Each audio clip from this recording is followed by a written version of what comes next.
Okay, this is how to test if the continuity of this limit switch is working or not. Okay, so we need to check. Right now there's nothing.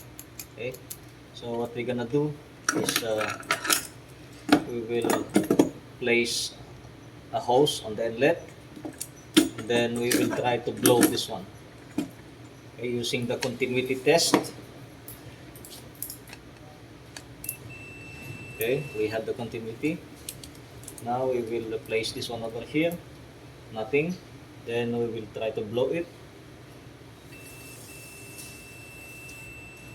So the limit switch is working.